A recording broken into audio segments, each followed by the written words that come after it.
करेंगे, कभी सहन नहीं करेंगे, किसी हालत में सहन नहीं करेंगे। ईंट से ईंट बजा देंगे, लेकिन जिला नहीं जाने देंगे।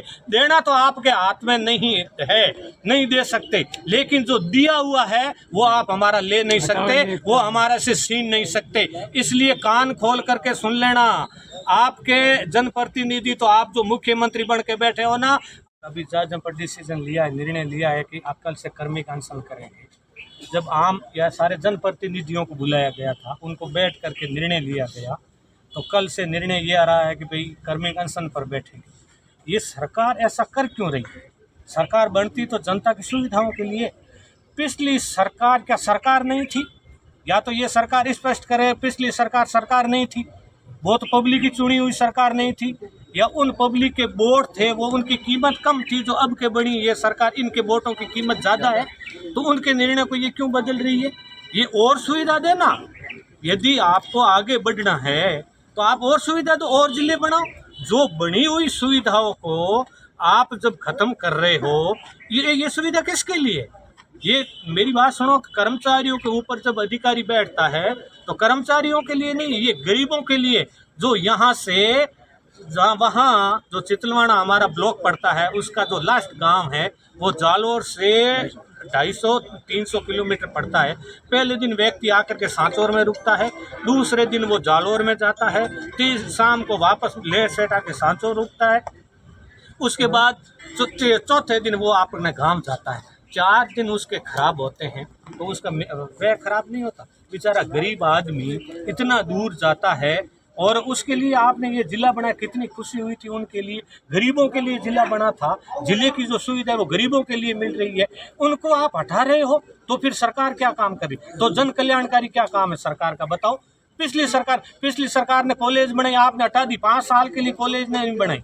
कॉलेज में किसके बच्चे पढ़ रहे थे? और वो कदम आप वापस उठा रहे हो। ऐसा कतई बर्दाश्त नहीं करेंगे, कभी सहन नहीं करेंगे, किसी हालत में सहन नहीं करेंगे। ईंट से ईंट बजा देंगे, लेकिन जिला नहीं जाने देंगे। देना तो आपके हाथ में नहीं है, नहीं दे सकते, लेकिन जो दिया हुआ है वो आप हमारा ले नहीं सकते, वो हमारा से छीन नहीं सकते। इसलिए कान खोल करके सुन लेना, आपके जनप्रतिनिधि तो आप जो मुख्यमंत्री बन के बैठे हो ना, हमारे यहाँ से वोटों से भी आप आंख बन करके बैठे हो। कैसा आपने दुस्साहस कर लिया? ऐसा जो सुविधा दी हुई पिछली सरकार की, इसका मतलब है जो आप सीएम बने हो और आपका जो मंत्रिमंडल बना है, उसको जो वोट मिले हैं उस वोटों का मूल्य ज़्यादा है। और जो पिछली जो सरकार थी, पिछली जो रामलुबैया कमेटी बनी थी, वो आईएएस अधिकारी नहीं थे, जो आपने आईएएस अधिकारी बनाई वो ज़्यादा टैलेंट थे। क्या बात करते हो? बिना मतलब की बात करने से कोई मतलब नहीं है।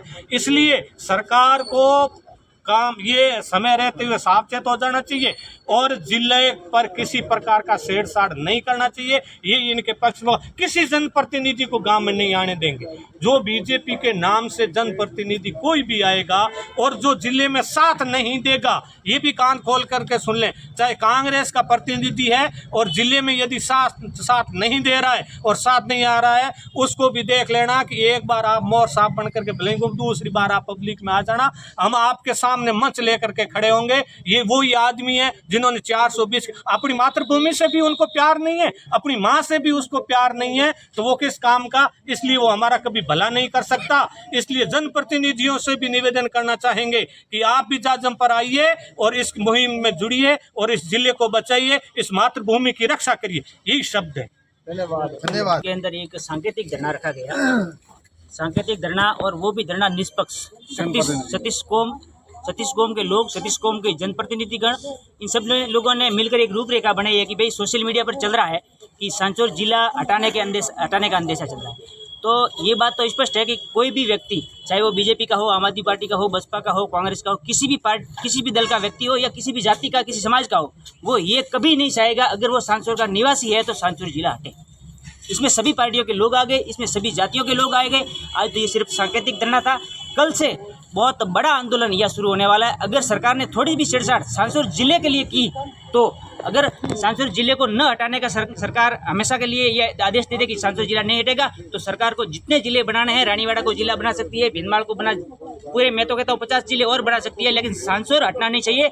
ये आम आवाम की आवाज़ है, और आम आवाम की आवाज़ जब संघर्ष और आंदोलन में बदलेगी, कुछ दिन इस सरकार को संभालने के लिए मौका नहीं मिलेगा, कानून व्यवस्था भी बिगड़ेगी और ये आंदोलन इतना बड़ा आंदोलन होगा कि न केवल राजस्थान में बल्कि पूरे भारत में हमेशा के लिए इतिहास बनकर रह जाएगा। सांसौर को आप जिला नहीं हटा सकते। ये चैलेंज हमारा नहीं, पूरी सांसौर वासियों का चैलेंज है, सतीश कोप का चैलेंज।